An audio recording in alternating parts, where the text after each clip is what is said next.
Ukraine just launched a missile strike on one of Russia's most important fuel sites. At first, the massive facility looked untouchable, shielded by heavy defenses and loaded with billions in fuel. But what happened in the next few minutes shocked everyone watching and crippled a key part of Russia's war machine. At exactly 4:30 p.m., Ukraine launched a coordinated volley of precision missiles at a massive Russian fuel storage facility in the Voronezh region. This site was no ordinary target. Valued at nearly $2 billion, it contained millions of liters of diesel and jet fuel, stockpiled to support Russia's war machine. For Moscow, the depot was critical to powering its Su-34 bombers, T-90 tanks, and artillery convoys moving across occupied territories. For months, Russia had portrayed the facility as a fortress guarded by mobile Panzer S-1 anti-air systems, reinforced with electronic jammers and shielded by radar coverage. But on this morning, all of that would collapse within minutes. The strike began with long-range cruise missiles flying low and fast, hugging terrain to avoid detection. Ukrainian intelligence had spent weeks preparing the attack, mapping out radar gaps and identifying weak points in Russia's layered defense. Analysts determined that hitting the central tank farm would create a chain reaction strong enough to disable the entire facility. As the missiles closed in, Russian radar operators detected multiple tracks, but confusion set in quickly. Electronic interference from Ukrainian decoys overwhelmed their displays, forcing defenders to guess which blips were real. By the time they launched interceptors, it was already too late. The first missile tore into the largest cluster of fuel tanks. The impact ruptured steel walls and ignited thousands of liters of stored diesel. A massive fireball erupted, sending flames hundreds of feet into the sky. Shockwaves rattled windows across Voronezh, waking civilians who rushed outside to see the sky glowing orange. Seconds later, a second missile slammed into an adjacent jet fuel reservoir, triggering another explosion so violent that it engulfed pipelines and auxiliary pumping stations. Within minutes, the entire depot resembled a battlefield. Workers inside described chaos. Some reported hearing alarms and running toward bunkers, only to be thrown back by the force of the blast. Others saw pipelines bursting like giant torches, with liquid fire racing along the ground. Fire suppression systems activated but failed almost instantly. They were designed for single accidents, not for multiple simultaneous missile strikes. Emergency crews scrambled to respond, but the heat was too intense, forcing firefighters to retreat frontline operations in Ukraine as new explosions erupted. Satellite images later confirmed the devastation. At least half of the main tank farm was destroyed, with multiple secondary fires raging across storage racks and nearby. Infrastructure. NASA's firm's thermal data showed heat signatures visible from space, while local residents filmed black smoke towering into the sky for hours. Roads leading to the facility were blocked, power lines collapsed, and nearby homes suffered damage from falling debris. For Russia, the strike was a direct blow not just to its energy infrastructure, but to its military's fuel supply chain. For weeks leading up to the strike, Ukraine had been studying the Voronezh fuel facility with relentless precision. Satellite imagery, signals intelligence, and surveillance drones mapped every movement inside and outside the complex. Analysts noted the steady arrival of tanker trucks from different parts of Russia, delivering thousands of barrels of fuel to be stored in. The massive steel tanks. The volume of traffic alone confirmed that this depot was not just a civilian energy site, but a core military supply hub. Reports indicated that the stored fuel was directly tied to feeding armored brigades, resupplying artillery, and keeping the Russian Air Force in the skies. Ukraine knew that targeting this facility would not just burn fuel, it would cripple logistics. The intelligence picture became clearer in late January, when US and European partners shared high-resolution satellite images. These showed the presence of mobile Panzer S-1 air defense vehicles parked around the compound.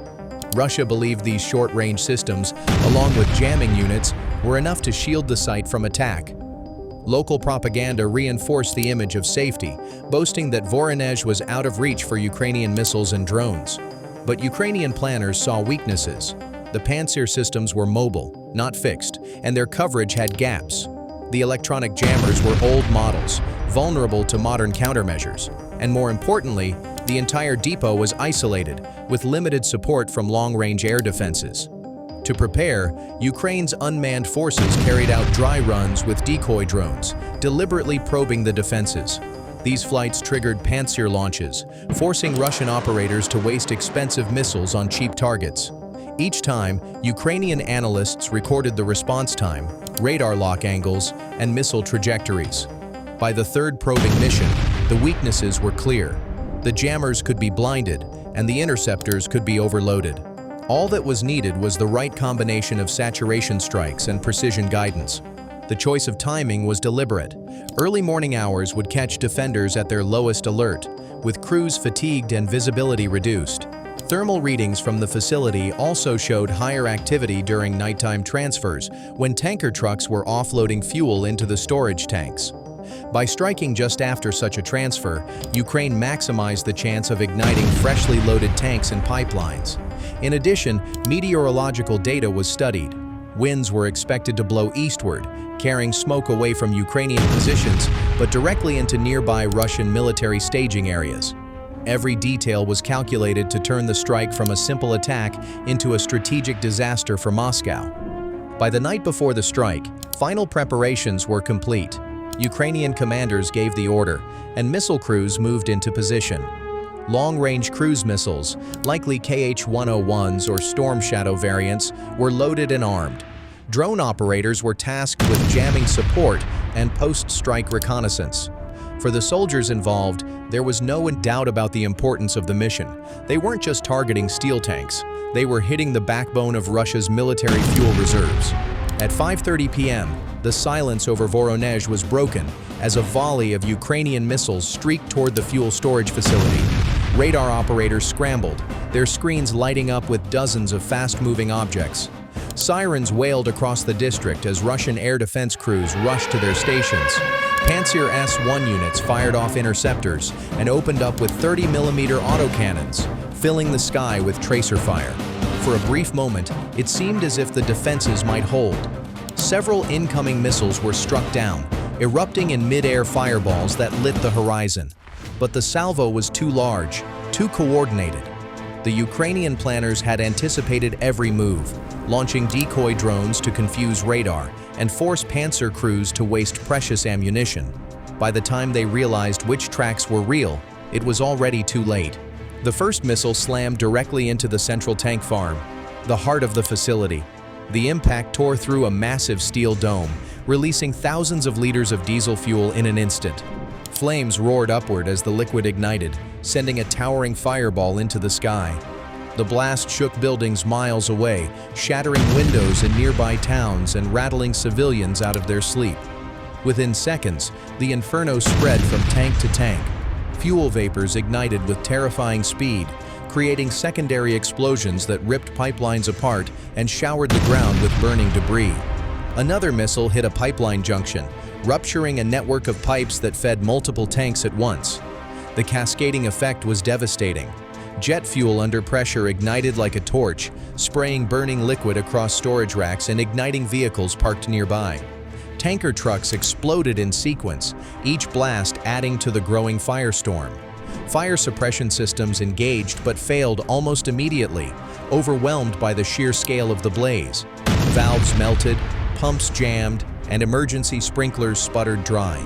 The site was built to handle accidental fires, not a coordinated missile strike. Workers and guards scrambled to escape, but chaos reigned. Those who tried to fight the blaze were forced back by the heat, which was so intense it warped steel structures and peeled paint from distant buildings. Emergency responders from the city raced toward the site, but the roads were blocked by falling debris and shockwaves that had buckled asphalt. Helicopters were called in to douse the flames with chemical retardants, but even they struggled to approach the rising plumes of black smoke. The heat created violent updrafts, tossing water drops off course and forcing pilots to retreat. Satellite imagery captured by Western observers later confirmed the devastation. At least 4 of the facility's largest storage tanks were destroyed outright, while multiple others burned uncontrollably. Thermal plumes were recorded rising more than 3,000 feet into the atmosphere, visible from hundreds of miles away. Locals filmed the explosions on their phones, and within minutes, videos spread across social media. Russia's state media attempted to downplay the incident, claiming only minor damage, but the evidence was undeniable. One of Moscow's most valuable fuel reserves was in flames, and nothing could stop it. By sunrise, the Voronezh fuel facility was a blackened ruin. Fire crews fought for hours but could not contain the blaze, which consumed millions of liters of stored diesel and jet fuel. When the last flames finally died down, the site looked like a battlefield. Cratered earth surrounded twisted steel, melted pipelines snaked across the ground, and the skeletal remains of fuel tanks stood like charred monuments. Independent analysts reviewing satellite images estimated that 40 to 60% of the depot's storage capacity was destroyed. For Russia, the financial hit was enormous. Billions lost in infrastructure, millions more in fuel gone in smoke, and weeks of disrupted supply to frontline operations. The military impact was even sharper. This facility fed Russian air bases in the Western Military District, supplying jet fuel for Su-34 fighter bombers and diesel for T-90 tanks. With Voronezh crippled, Moscow's commanders were forced to reroute supplies through longer, more vulnerable corridors. Fuel shortages rippled across units stationed near the border, delaying tank deployments and grounding some sorties. Logistics officers quietly admitted that each missile strike now shaved days off Russia's ability to sustain its offensive tempo. Ukraine's goal was not just destruction, it was to choke Russia's war machine at the source, and this strike achieved exactly that. The political and economic fallout spread quickly. Local markets saw fuel prices spike as civilian supplies were diverted to replace military losses. Transport companies reported delays, and ordinary Russians faced long lines at fuel stations across parts of the region. International observers highlighted how Ukraine's strikes were increasingly reaching deep into Russian territory, targeting not just bases, but the very infrastructure Moscow once thought untouchable. State media attempted to control the narrative, insisting the fire was under control within hours, but videos circulating online told the opposite story. Flames burning through the night, explosions rattling towns, and black smoke blanketing the horizon. The Kremlin was forced to confront a reality it wanted to deny. Ukraine could strike billion-dollar facilities at will. For Ukraine, the success of this mission sent a powerful message to both allies and enemies. It showed that relatively inexpensive cruise missiles and drones could dismantle the most valuable and heavily protected assets inside Russia. A strike costing a fraction of the target's worth had wiped out one of Moscow's premier fuel depots.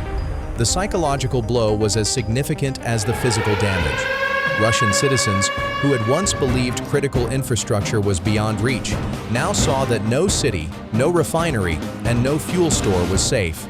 The larger message was unmistakable. Ukraine was not only defending itself at the front lines, but also taking the fight to the logistical arteries that sustained Russia's invasion. Each depot destroyed, each pipeline set ablaze, and each refinery crippled meant fewer bombs, fewer tanks, and fewer aircraft threatening Ukrainian cities. For Moscow's military planners, the strike was a warning written in fire. Your billion-dollar facilities can vanish in minutes, and every attempt to fuel this war will only create another towering inferno.